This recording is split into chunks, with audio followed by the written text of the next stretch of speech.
ఇల్లు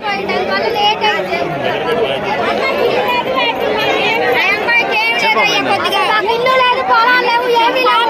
మేము అద్దె కొప్పల్లో ఉండాల్సి వస్తుంది. అద్దెలలో ఏమో పోండి ఖాళీ చేస్తున్నారు. అసలు మాలాంటి వాళ్ళకి ఎప్పుడో ఇల్లు రావాలి, రాకుండా చేశారు ఊరు పెద్ద మనుషులు అందరు కలిసి. నాకు పాప ఏం చేయాలి? మీడియా అందరికి చెప్పా కూడా, మీడియాలో కూడా ఇచ్చా కూడా నేను. మమ్మల్ని ఆదుకునే వాళ్ళే లేరు అసలు. నాకు పాప కూడా వికలాంగుల పాప కూడా పుట్టింది. ఆ పాపని ఎట్ట చదువుకోవాలి, ఎట్ట పెంచుకోవాలి, ఎట్ట చేయాలి? మాలాంటి ఇల్లు ఇప్పిద్దామని లేదు అసలు.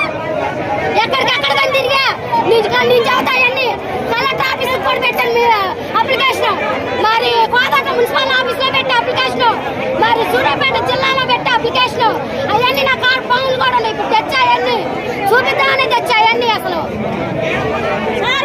ఓట్లు అయితే కావాలి, ఏ మాయ అయితే మమ్మల్ని అయితే ఆదుకునే వాళ్ళు లేదనమాట.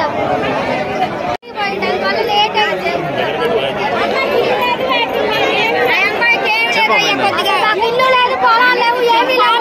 మేము అద్దె కొప్పల్లో ఉండాల్సి వస్తుంది. అద్దెలలో ఏమో పోండి ఖాళీ చేస్తున్నారు.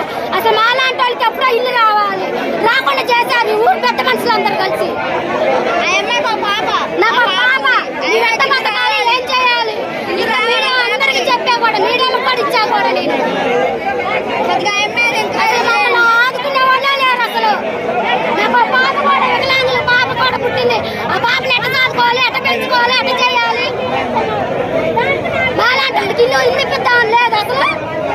ఎక్కడికెక్కడ కానీ తిరిగా నేను చదువుతాయన్ని కలెక్టర్ ఆఫీస్ కూడా పెట్టాను మీరు అప్లికేషన్, మరి కోదాట మున్సిపల్ ఆఫీస్ లో పెట్టే అప్లికేషన్, మరి సూర్యాపేట జిల్లాలో పెట్టే అప్లికేషన్, అవన్నీ నా కార్ పనులు కూడా ఇప్పుడు తెచ్చాయన్ని చూపిద్దామని తెచ్చాయన్ని. అసలు ఓట్లు అయితే కావాలి, ఏ మాయ అయితే మమ్మల్ని అయితే ఆదుకునే వాళ్ళు లేదనమాట.